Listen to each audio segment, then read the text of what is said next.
The Eight Immortals Travel East Chapter 26. Imagine a hero who treats stopping a localized apocalypse with the casual energy of swatting a mosquito. Right. But then he turns around and spends 6 months running up a massive bar tab just to see what happens to the bartender. Yeah, if you're catching up on folklore or, just insanely curious about ancient narratives that completely upend modern logic, you are absolutely in the perfect place. Definitely. Today, we're unpacking chapter 26 of a classic text called Journey to the East. Also known as Dongyuji. Right, Dongyuji. Fascinating, honestly, kind of contradictory adventures of a wandering Taoist immortal named Dongbin. Because by looking closely at two very different tales in this chapter, one features rapid, violent justice, and the other acts as this bizarre, slow-burn test of character, we can uncover how this text views power. Power, morality, and the inherently fleeting nature of wealth, right? Yeah. The contrast between these two stories is what hooked me immediately. So, to really grasp what Dongbin is doing, we have to start with the monster. Let's establish his baseline capabilities for the listener. Well, to understand the text's philosophy, you first need to understand Dongbin's pedigree. Okay. The narrative tells us he learned the Tao from a master named Yunfang. But perhaps more relevant to his immediate arrival on the scene, he learned sword arts from the fire dragon Zenrin. The fire dragon Zenrin? That is an intense title. Yeah, a Zenrin in the Taoist tradition translates roughly to a true person or perfected immortal. Right. So Dongbin isn't just spiritually enlightened, he's packing serious heat. He possesses an unimaginably lethal skill set. Exactly. Which turns out to be entirely necessary because his travels bring him to the Uruguay region, and the situation there is just catastrophic. Completely out of hand. Right. The area is being terrorized by a creature called a Jiao. It's essentially a massive flood dragon or like a malevolent water spirit. And the text doesn't shy away from the horrific details of what this thing is actually doing to the people. No, it doesn't. The Yeah. Jiao is entirely upending the natural and civic order. Yeah. It's conjuring violent, unseasonal storms. Right. It is sinking shipping vessels and outright destroying residential homes along the riverbanks. The local economy and infrastructure just collapsing under the weight of this localized natural disaster. And it goes beyond infrastructure. The monster is actively targeting the population. Right, the assaults. Yeah, it's transforming into a human man coming ashore and assaulting local women. And after these attacks, the women fall mysteriously ill and pass away. It is a reign of absolute terror. It is. The local officials are backed into a corner. They're setting bounties, posting notices everywhere, and conducting these elaborate rituals. They're practically begging the heavens to send down a savior. Because they are pulling every bureaucratic and spiritual lever available to humanity. But the situation has escalated way beyond human intervention. Right. The Jiao isn't just a tough animal. It is a distortion of the natural balance, so it requires a metaphysical solution.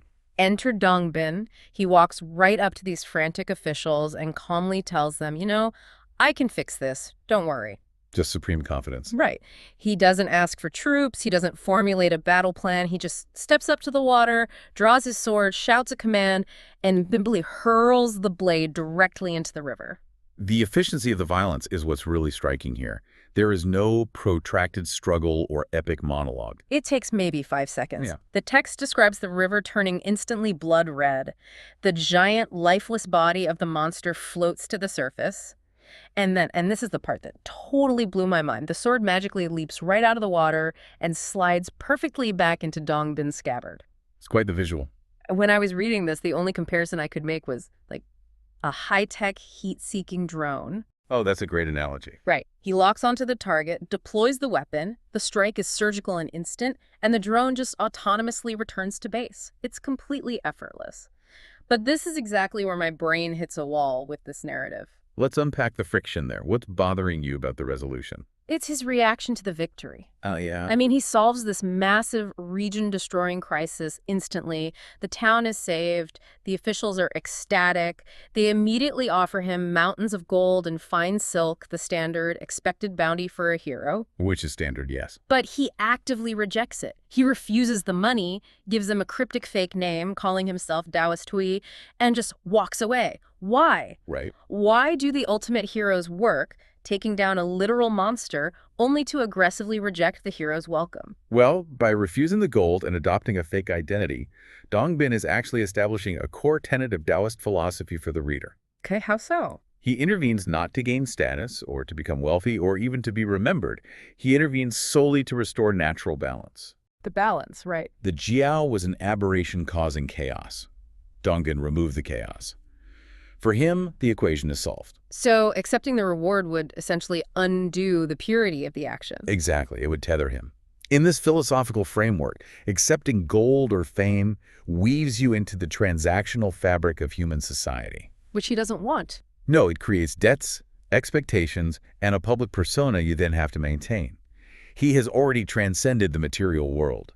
Taking the gold would be a step backward. Wow. It establishes for you, the listener, that his immense power is matched only by his total lack of worldly attachment. That makes the next phase of his journey feel even more jarring, to be honest. It does. Because he isn't motivated by wealth or the adrenaline of slaying monsters, his focus shifts entirely. He goes from seeking out a great evil to destroy to wandering around trying to find a pure good heart to elevate. Right, he travels to a place called Hanyang to do this. And his methodology for finding this pure heart is highly unconventional. To say the least. He decides the best way to gauge the spiritual health of the population is to wander the streets and countryside handing out fruit.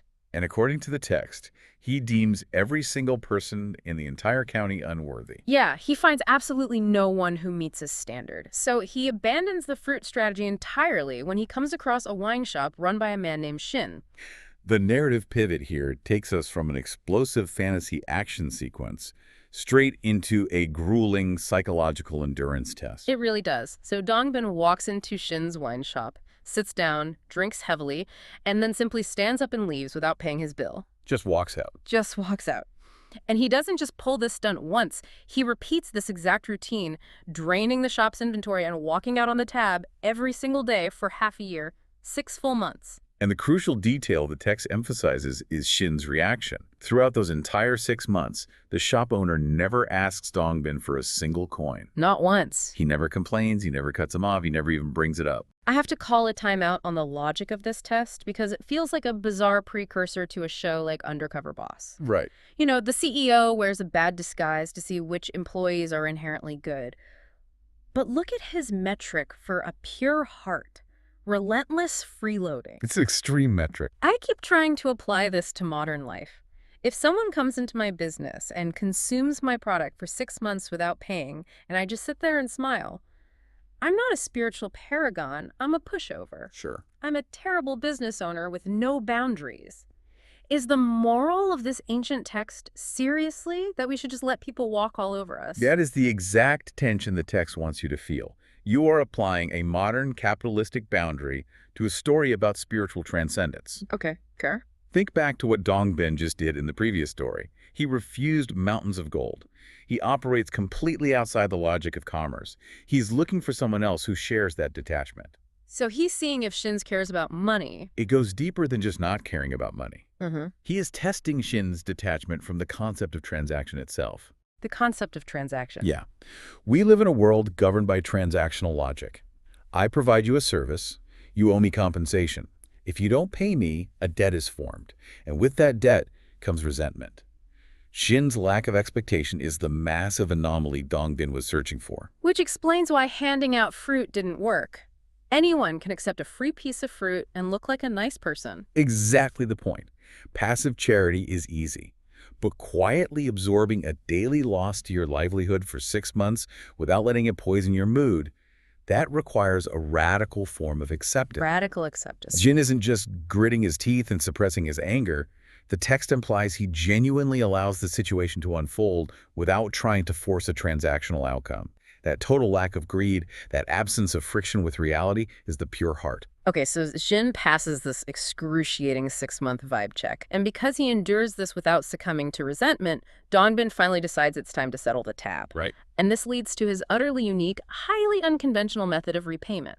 We return to the realm of magic. The mechanics of it are fundamentally different from the river monster incident. Very different. Dongbin pulls the bartender aside and says, I owe you a massive debt that I cannot repay with regular money. Which is incredibly ironic. Right, considering he turned down an entire region's treasury just a few chapters ago. Right. He has access to limitless wealth, but he chooses to pay Shin differently. He takes a leftover piece of orange peel. Yeah. He walks over to the blank wall of the wine shop, and using only this piece of discarded fruit skin, he draws the image of a crane on the wall. A completely mundane, overlooked object. Yes, literal garbage. Yeah. And the payoff is spectacular. Dongbin tells Jin, whenever you have guests in the shop, call out to this crane. He promises that the drawn crane will physically detach itself from the wall, fly down into the room, and perform a myriad of dances for the patrons before returning to its two-dimensional form on the plaster. It's pure magic. He tells Jin this will make you rich in a few years, and then he simply leaves. And the prediction materializes just as he said. It works perfectly. Word spreads and people start flocking from all over the province to witness this magical, interactive art piece. The wine shop is packed every single night, and Shin becomes unimaginably wealthy. He gets his reward. My initial reaction to this was purely analytical from a business perspective. It's like a 16th century viral marketing stunt. Oh, totally. It's the ultimate experiential retail attraction you guarantee foot traffic for life. But taking a step back, I keep getting stuck on the mechanics of it. Why an orange peel? That's the real question. We establish he's a magical master who uses expertly forged weapons. Could he not conjure a brush and ink? Does the orange peel signify something specific? Your instinct to focus on the tool is spot on, and we need to redirect that modern business analogy back into the Taoist framework. Okay. The orange peel isn't a random choice. It's a demonstration of the Taoist concept of wu wei, or effortless action. Compare the two acts of magic we've seen. Slaying the monster and paying the bar tab. Exactly. Think about the sword. A sword is a rigid human invention. It requires intense heat, hammering, and forceful intervention to create. Right, it's forged. It is a tool designed to sever and destroy, which is what he needed to eliminate the chaotic water spirit. But an orange peel is organic. It's a natural byproduct. It requires zero forceful intent to exist. So he uses a forged weapon for destruction and an organic byproduct for creation. Yes, it demonstrates absolute mastery over the material world. To a true immortal, the material itself is irrelevant. The power is in the alignment with the Tao. That makes so much sense. He doesn't need rare, magical artifacts to generate miracles. He can pull infinite potential out of something society has deemed as trash. He brings death to an aberration using metal. He brings vibrant life, art, and prosperity to a pure-hearted man using a discarded piece of fruit. That reframes the entire sequence. It's not just a cool magic trick. It's a profound statement on where true power comes from. It's effortless. It's effortless, and the result is undeniable. Shin gets his reward. He's rich, his business is booming, and he's completely secure. Right. If this were a standard fairy tale, this is the exact moment the narrator would say happily ever after.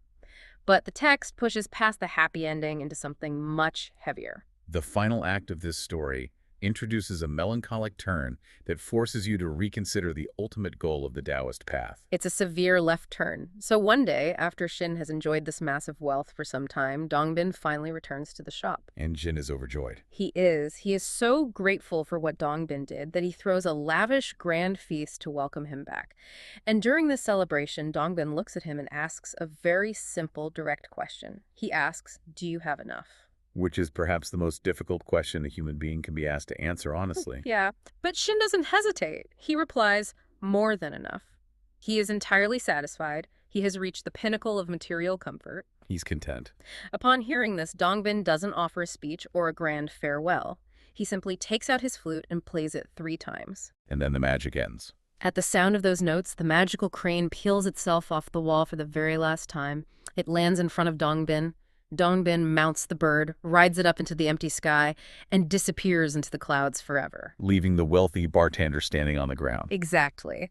And the story tells us that to commemorate this unbelievable, life-altering event, Shin builds a massive structure on that exact spot, naming it the Yellow Crane Tower. Right. But the text doesn't end with a description of the architecture. It ends by sharing a famous poem written by an anonymous poet who later visited the tower. And the imagery in this poem is incredibly heavy. I'd argue the poem is the key to unlocking the entire narrative. What specific imagery stands out to you? Well, the poet writes with this intense sense of lamentation. They describe how the Ancient One has ridden away on the yellow crane, leaving nothing behind but an empty tower. It notes that the crane never returns, leaving only empty white clouds lingering in the sky for 1,000 years. The poet then looks around at the physical world. They see the distinct, beautiful trees of Hanyang and the lush, fragrant grass of Parrot Island. All this natural beauty. Yeah, but despite all this natural beauty, the poet looks out at the misty river at dusk and is overcome by a profound existential sadness, wondering where their true hometown really is. It is a devastatingly beautiful articulation of spiritual longing. But the emotional whiplash is intense. We just spent the whole story watching a humble, patient guy get rewarded with a magical dancing crane that made him a millionaire. Right, a fun success story. It was fun and triumphant. Why end a story about patience and success on such a lonely, sorrowful note? Why intentionally make the reader feel sad about a happy ending? Because the text is trying to tell you that material success was never the actual point. The poem recontextualizes the entire journey. Look at the thematic progression. First, Dongbin rejects unlimited wealth after killing the monster, showing it has no value to him. Then, he tests Xin to see if Xin can exist without the friction of greed. Right. When Xin proves his pure heart, Dongbin gives him the wealth. But the very second Xin declares, "I have more than enough," the magic vanishes. It's almost as if the wealth was just a stepping stone. Exactly. The wealth and the magical crane were always designed to be temporary. The true Taoist path isn't about accumulating comfortable things, even if those things are magical. Right. The path is about constant transcendence, moving on, letting go. Xin achieved material perfection. But humanity, represented by that anonymous poet standing in the tower, looks up at the empty sky and realizes a terrifying truth. That the money isn't enough? Precisely. Once you have witnessed true, effortless immortality, a man riding a painted crane into the heavens, a physical world loses its luster. The lush grass, the beautiful trees, the gold coins in the cash register, they suddenly feel hollow. The vastness of those empty white clouds and the misty river at dusk make human economic concerns feel incredibly trivial. Because there's something bigger out there. Right. The tower isn't a monument to Sin's successful business. It is a monument to the profound realization that mankind is trapped on the ground, longing for a transcendent connection that just flew away. Leaving only an empty tower. That gives me chills. The poem is a realization that we are all just sitting here, surrounded by our stuff, looking up at the clouds. Exactly. The scene shifts abruptly. Dongbin, he travels to Luoyang, ostensibly just to admire the flowers. But then he meets Bai Mudan, or White Peony. And White Peony is not just anybody. She is a highly celebrated singing and dancing courtesan. Yeah, and we need to drop our modern biases here, right? Exactly. To understand the weight of this encounter, you really have to look past the modern Western connotations of her profession. In this literary context, a top-tier courtesan was a master of poetry, of music, of conversation. She represented the absolute pinnacle of mortal artistic refinement. But, and this is the wild part, Dongbin doesn't look at her and see a brilliant artist. Yeah, not at all. He looks at her, and the text is very specific about his gaze. He notices she possesses what the text calls 3 parts true yin immortal energy. What's fascinating here is that technical phrasing, 3 parts true yin. He's basically looking at her the way a miner looks at a vein of gold, right? That's exactly it. Because in Taoist cosmology, yin and yang are the fundamental building blocks of the universe.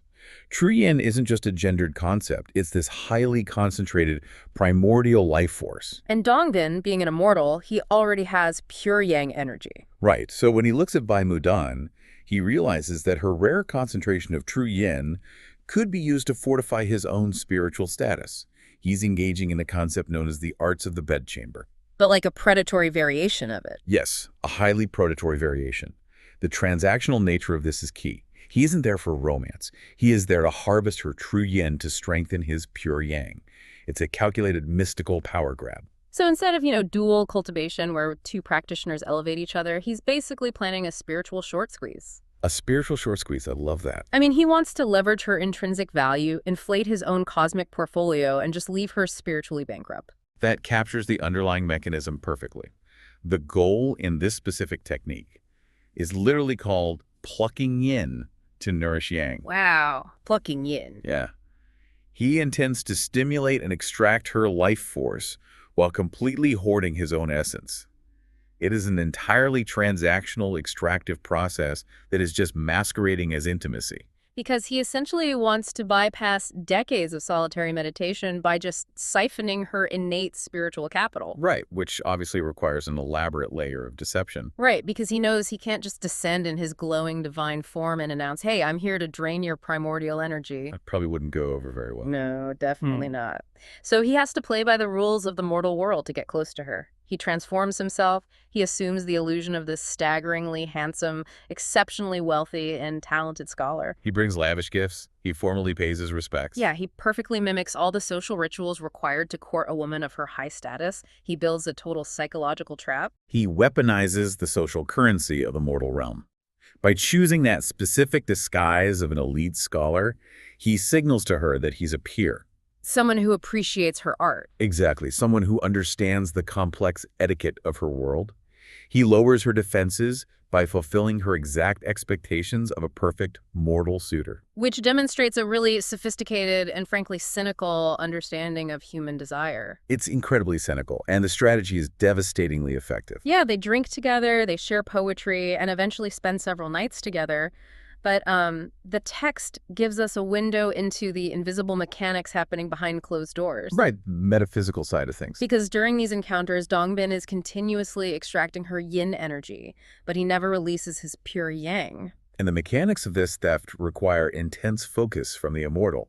He has to maintain the physical illusion of the mortal scholar while simultaneously operating on a metaphysical level. Drawing her energy up through his own energetic centers.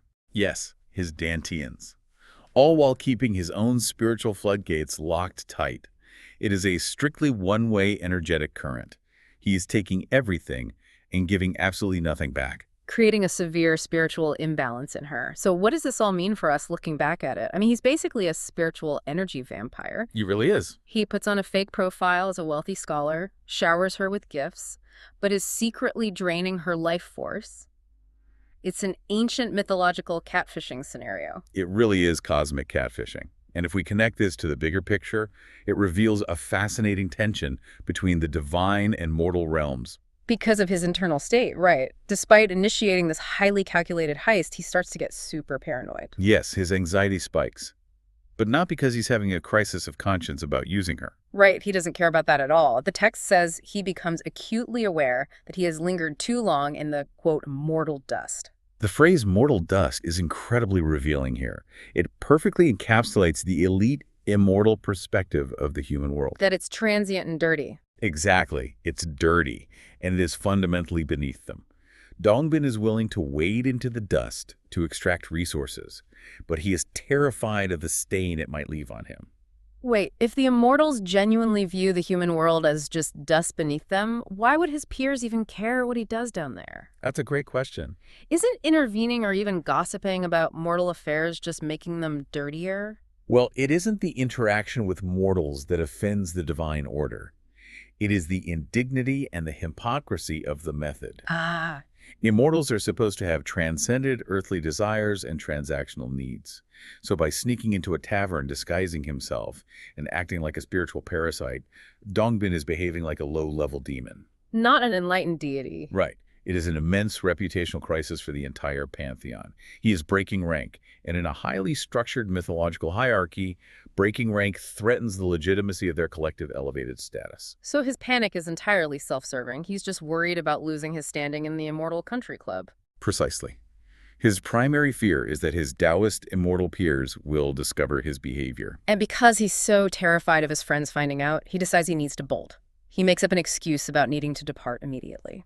But Bai Mudan has formed a genuine, deep attachment to the illusion he created. Yeah, the text provides this very vivid picture of her reaction. She holds onto his garments, she weeps, cries bitterly, and just absolutely refuses to let him go. She is reacting to the loss of a rare, ideal connection. She's completely unaware that the connection was just a mechanism for her own depletion. And her genuine emotional response kind of backs him into a corner. It does. It forces Dongbin to compound his initial deception with a secondary lie. He realizes he can't simply overpower her without causing a huge scene. Which would draw the exact cosmic attention he is trying to avoid. Exactly. He needs a clean getaway. So he makes a false promise to return. He looks at this woman who is weeping for him, promises he will come back, and then uses that pacification to just slip away. And he genuinely thinks he has pulled off the perfect crime. Oh, he totally does. He's secured the true yin energy. He bypassed the awkward, messy reality of mortal emotions, and he believes his secret is perfectly safe. He assumes he can just return to the divine realm, assimilate the stolen energy, and completely wash his hands of the mortal dust. But in this mythological framework, the divine realm is, like, omniscient in ways Dongbin arrogantly underestimated. Yes. Secrets of this magnitude create ripples in the cosmic balance. And those ripples are immediately felt by his peers. Which brings us to the intervention. And this is where it gets really interesting. Two specific figures from the text, Iron Crutch and Immortal Maiden, discover exactly what Dongbin has been doing. They find out he's been spending his nights in Luoyang harvesting energy from a courtesan. And their reaction is visceral. They are utterly disgusted. But his friends don't just call him out, they organize a sting operation. They do. Their disgust drives them to take action, but the nature of their action is highly unconventional. They don't summon him to a heavenly tribunal or anything? No, they don't strike him with lightning or strip him of his titles. Instead, they choose a method of punishment that perfectly mirrors the crime itself. They decide to fight illusion with illusion. I love this part. Iron Crutch and Immortal Maiden actually descend into the mortal realm themselves, and they transform into a beggar couple. They dress up as beggars just to teach him a lesson. It's a brilliant move. But aren't immortals supposed to be above this kind of petty revenge? This raises an important question regarding justice in this universe. The irony of the situation is intentional. They use deception dressing as beggars to punish Dongbin's deception of dressing as a scholar. Right. They go directly to Bai Mudan's residence and completely blow Dongbin's cover. They tell her the truth about her perfect, wealthy scholar. But they don't just leave her with a devastating truth. They arm her. Yes. They teach her a highly specific technique to use against him. They provide her with the esoteric knowledge necessary to dismantle Dongbin's hoarding mechanism. They instruct her on how to pinpoint specific pressure points and manipulate the energetic current. The beggars basically promise her that if she follows their instructions exactly, she will force Dongbin to release his pure yang essence. And more importantly, they promise that absorbing this pure yang will grant her long life and initiate her own immortality. It's so highly unusual for the mythology of this era to empower the mortal victim like this. Usually, mortals are just collateral damage when the gods start squabbling. Absolutely. But here, the immortals hand Bai Mudan a cosmic weapon. They turn her into the instrument. They give her the tools to flip the power dynamic. The choice to use her as the instrument of justice is layered with poetic irony. Dongbin used his disguise as a high-status scholar to manipulate her. And in response, Iron Crutch and Immortal Maiden use the disguise of the absolute lowest tier of mortal society. Beggars, exactly, to liberate her and punish him. It is a recurring trope in Taoist literature, actually. Profound wisdom and divine intervention often hide in the most degraded, overlooked vessels. That makes sense. The beggar disguise proves that Dongbin's obsession with avoiding the mortal dust totally blinded him to the reality that the divine can operate anywhere. Precisely. So the immortals have essentially armed a mortal with a cosmic trap. But, that trap is completely useless unless Dongbin's own arrogance brings him right back to the scene of the crime. Which, of course, it does. Of course. Believing he is completely in the clear, Dongbin returns to Luoyang. He walks back into Bai Mudan's life, expecting the exact same dynamic. He returns with an inflated sense of invulnerability. He believes he has perfectly gamed the system. He thinks he's just going to spend another night, harvest the remaining energy, and leave again. He enters the encounter completely unaware that the power dynamic has been secretly inverted. He assumes she is still the passive, blinded mortal, when in reality she is now operating with divine intelligence. So, armed with the secret knowledge from the disguised beggars, Bai Mudan is perfectly positioned.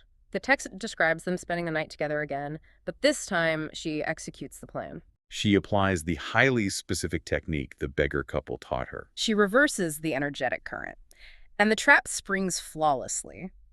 Dongbin's hoarding mechanism fails, and he is forcefully drained of his pure yang essence.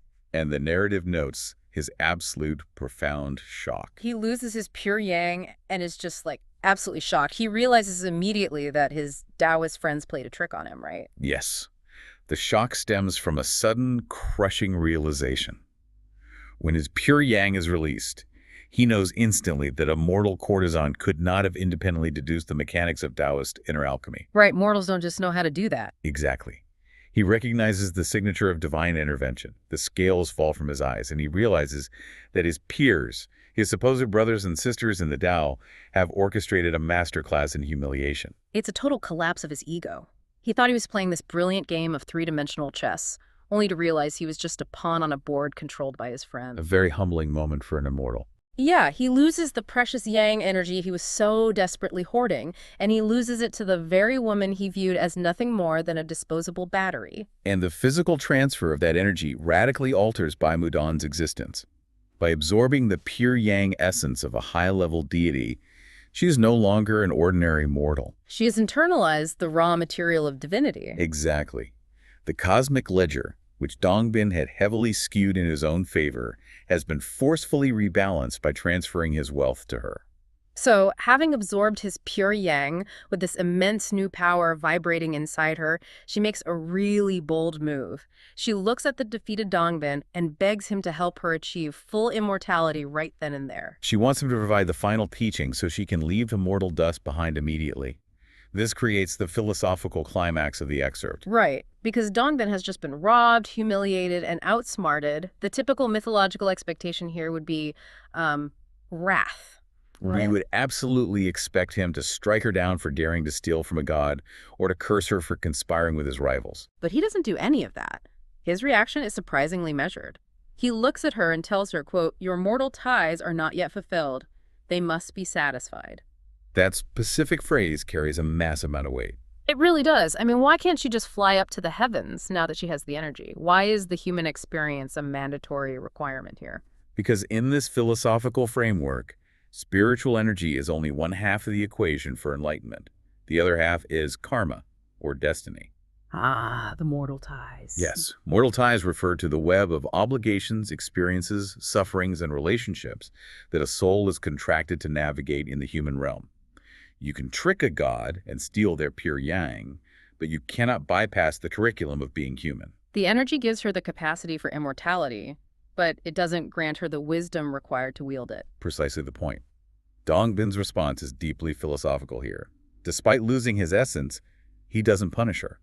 He recognizes that she now has the spark of immortality, but she cannot skip the human experience. The human realm, that mortal dust that Dongbin so desperately wanted to avoid, is actually the necessary crucible for spiritual refinement. Right. Bai Mudan hasn't finished her human homework. She still has to live out the consequences of her actions, experience the full spectrum of mortal life, and untangle those karmic knots she was born with. Wait, so Mudan gets manipulated by other immortals into tricking her abuser, and somehow she falls upward into becoming an immortal herself. That is a wild character arc. It's an incredible arc. She starts as an artist at the pinnacle of mortal society, is targeted by an energy-harvesting immortal, manipulated by his peers, and through all of this cosmic crossfire, she manages to secure the essence of a god. And Dongbin's ultimate response demonstrates that despite his severe flaws and arrogance, he still possesses the underlying wisdom of an immortal. He recognizes the reality of her new state. He understands she was merely the fulcrum his peers used to balance his own karmic debt.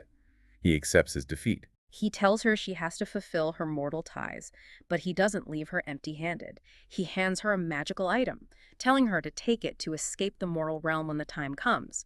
And then he literally flies up into the sky, leaving her behind in Luoyang. The magic item is just a tool for when the right time comes. It serves as a physical guarantee of her eventual ascension. It signifies that once she has lived through the necessary human experiences, the door to the divine realm will be unlocked for her.